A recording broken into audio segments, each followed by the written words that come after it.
Eccoci qua ragazzi, salve a tutti, bentornati sul canale. Napoli-Lecce il giorno dopo con un Di Lorenzo che probabilmente, anzi sarà accostato a quel Mertens a Crotone per la non espulsione nella partita di ieri per doppio giallo, espulsione che c'era tutta, ma in quel caso c'è un protocollo VAR però che ha funzionato, e nell'altro caso sul fallo su Politano dove c'era un calcio di rigore invece non è stato rispettato. Gestione dei cartellini completamente insufficiente, andiamo anche a vedere perché bisogna sempre argomentarle le situazioni.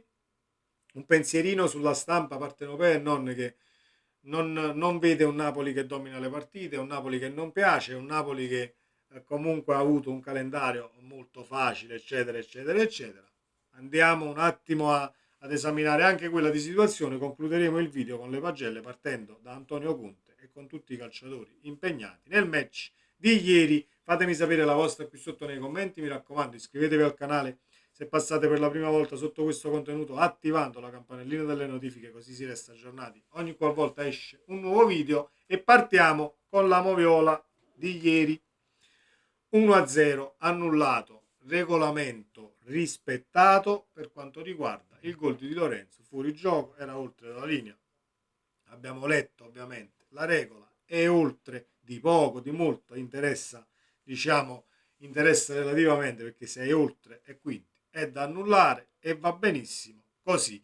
La gestione dei cartellini però perché io la reputo insufficiente? Perché Ngong ad esempio era da giallo all'8° minuto per un fallo sacrosanto da ammonizione. Al 19° la trattenuta è molto più lieve e lo ammonisce lì. Allora per quella legge di compensazione che in Italia in Serie A esce, diciamo entra sempre in gioco, lo ammonisci 10 minuti dopo perché al limite prima hai sbagliato la decisione. Ma va benissimo così. Doppio giallo a Di Lorenzo.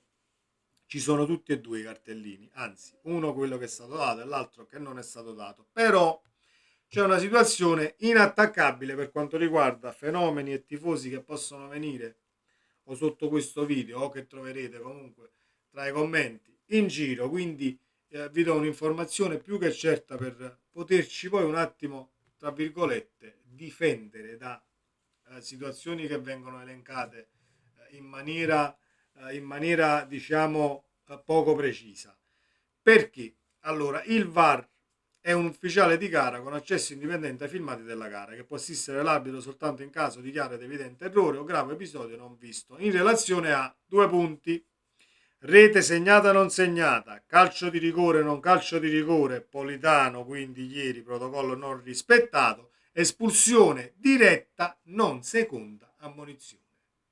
Quindi sul secondo cartellino giallo non dato a Di Lorenzo resta la decisione sbagliata dell'arbitro presa sul campo perché il VAR da protocollo non può intervenire. Da protocollo si doveva intervenire però sul calcio di rigore, è avvenuto molto ma molto prima del, del secondo cartellino giallo non dato a Di Lorenzo, e quindi prima tu intervieni su quel calcio di rigore, le dinamiche di una partita cambiano perché poi va a finire che a quell'azione tu non ci arrivi nemmeno. L'azione del secondo giallo non dato a Di Lorenzo perché cambiano tutte le dinamiche. Se io devo battere un calcio di rigore o in quella situazione viene battuta una rimessa dal fondo, non viene dato praticamente niente.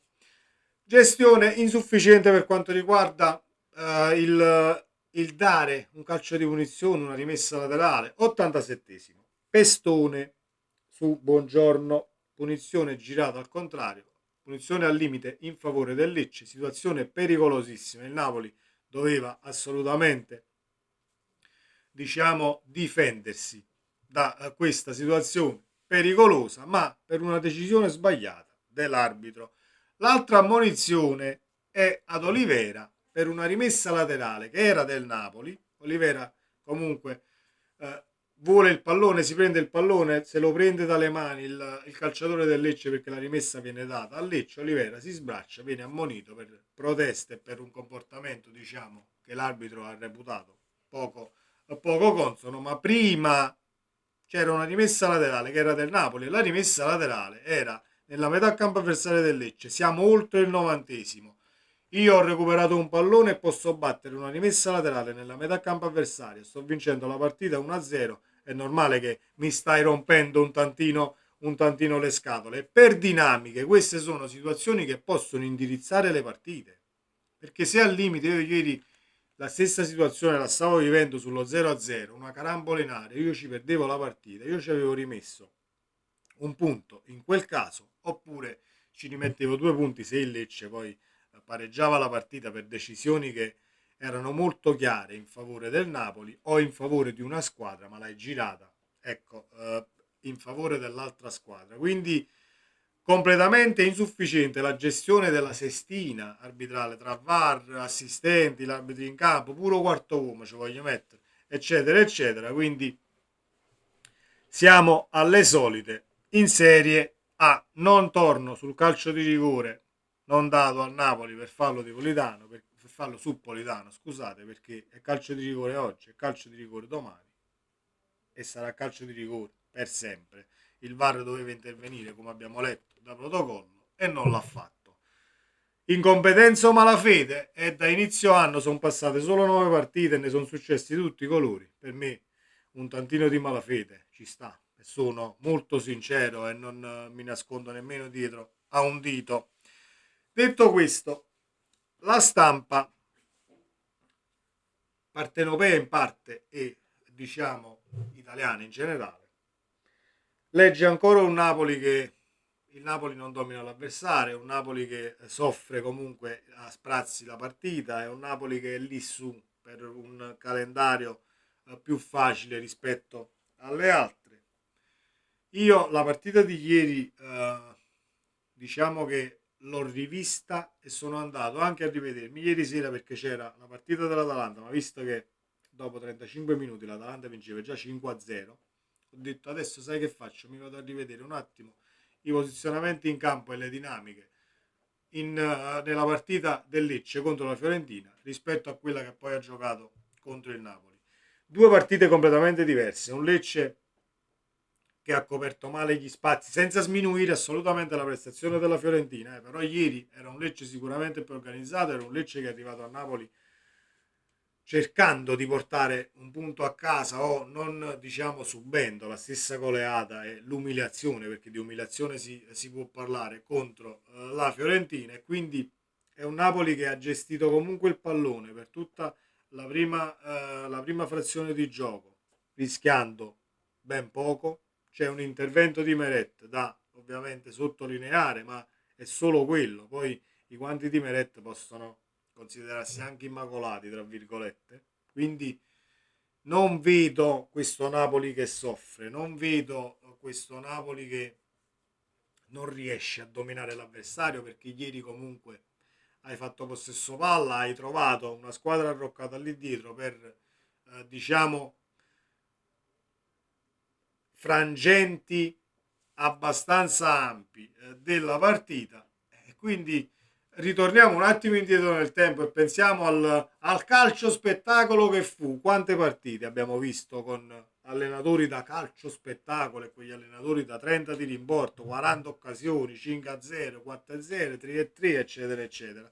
Quante partite ricordiamo ancora che sono state così contro una squadra arroccata lì dietro, e puoi giocare con qualsiasi modulo, puoi avere qualsiasi idea di gioco, soffrirai comunque, diciamo, l'avversario se sono tutti e 11 sulla linea della propria area di rigore. Diventa difficile trovare spazi, vedi, lo dice anche la polizia che sta passando qui. Non si trovano gli spazi e o la sblocchi con un episodio, un calcio d'angolo, un rigore che al limite ti viene dato invece di far finta di niente, un'azione, uno scarico in area e al limite una palla dietro per un tiro da fuori. La devi sbloccare in qualche modo in controsquadre del genere. Quindi io tutto questo disfattismo e tutto questo calendario facile che ha avuto il Napoli, visti poi i risultati che hanno fatto gli altri contro le squadre con le quali poi noi abbiamo fatto 3 punti, non lo vedo. Fate voi, continuate così. A noi interessa relativamente poco, perché le partite di calcio possiamo ancora vederle, abbiamo diciamo tutte le facoltà per poterle commentare. Poi quando eh, verranno a mancare anche quelle, ci auguriamo, più tardi possibile, diciamo, ne prenderemo atto e ci regoliamo di conseguenza. Le pagelle, allora, le pagelle 8, e dico 8 ad Antonio Conte.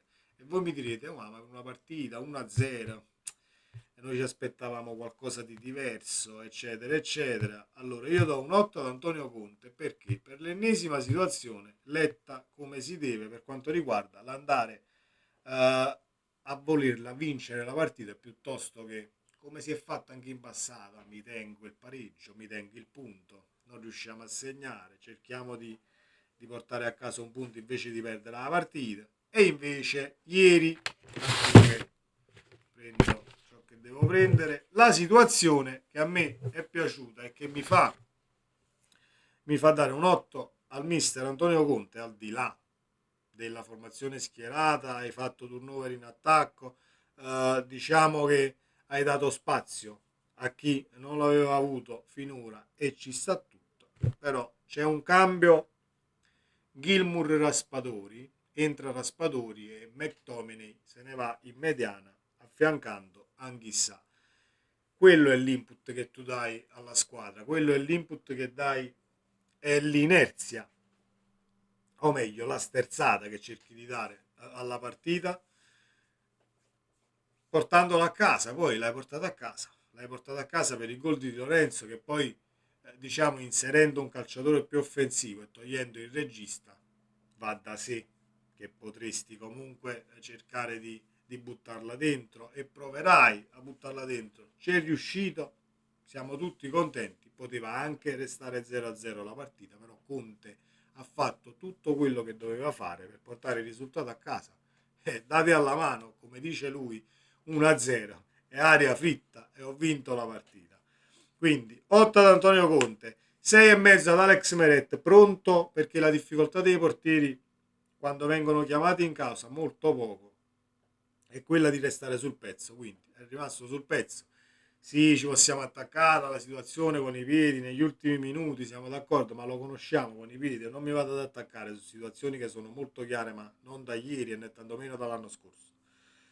Bene Olivera, 7. Olivera, a me è piaciuto tantissimo nel primo tempo, forse calato un tantino a livello fisico nella ripresa, ma per me prestazione che ha lasciato un tantino anche di stucco, perché non mi aspettavo un Olivera così dinamico, ecco ieri, mettiamola così. 6,5 a Buongiorno, 6,5 a Rachmani, anche se qualcosina in chiusura. Buongiorno su quell'incursione sulla sinistra era un po' più lontano dall'avversario come lo è di solito, ma tutto sommato sufficienza piena per i due centrali. 7,5 a Di Lorenzo e dappertutto fa l'attaccante, centrocampista e il difensore.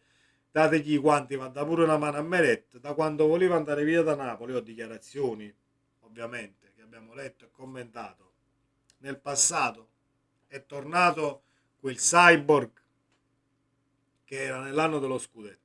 Ci auguriamo che sia così per tutto l'anno, ovviamente. 7 ad Anghissà, 7 a Gilmour e 7 meno solo a McTominay. Gilmour mi è piaciuto tantissimo, Anghissà si è messo sulle spalle la responsabilità di non avere Lobotka, secondo me. L'ho visto molto più cinico per quanto riguarda la decisione di passaggio, molto più concentrato, ecco, per quanto concerne il non buttare nessun pallone, non rischiarla la giocata per poter mandare ovviamente in porta in ripartenza l'avversario, quindi Anghissà è in grandissima condizione psicofisica e continua così, caro Frank. Gilmour a me è piaciuto tantissimo e il 7 se lo merita tutto. McTominay un 7 meno solo per forse un primo tempo che è stato, ma è stato un po' di tutto il Napoli a livello offensivo, un primo tempo diciamo con pochi sussulti, ecco. Però McTominay è piaciuto tantissimo anche quando è passato in mediana. Il colpo di testa sul gol che poi porta al vantaggio è il suo, che poi viene comunque diciamo respinto dal portiere e si crea quella situazione dove Di Lorenzo la butta dentro, ma è il suo. oro grasso che cola, ecco questo calciatore, perché vedi, togli Gilmour, lo passi dietro, può giocare tranquillamente nei due a centrocampo, lo metti dietro la punta. Grande calciomercato del Napoli, ma non siamo qui a ripeterlo. Non mi è piaciuta la prestazione di Ngong, però a me. Anche se tanto dinamismo, tanta voglia di fare, tante situazioni che potevano diventare pericolose, ma sempre all'ultimo, sempre sul passaggio, sempre sul cross, poco calibrato, forse con troppa foga. Era la partita dove partivi dall'inizio e quindi volevi metterci qualcosina in più. Lo capisco pure, ma non è un'insufficienza grave.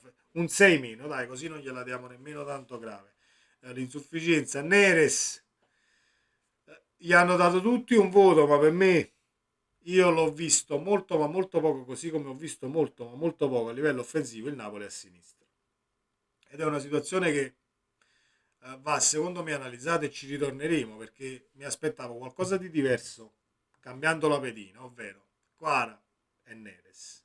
Ma è la stessa situazione nella ricezione del pallone e nelle poche situazioni dove hai palle giocabili, sempre scaricate a ridosso dell'avversario. Ovviamente Neres è un calciatore diverso, quindi da fermo nell'uno contro uno è più, può essere più efficace di Quara perché ti può saltare diversamente.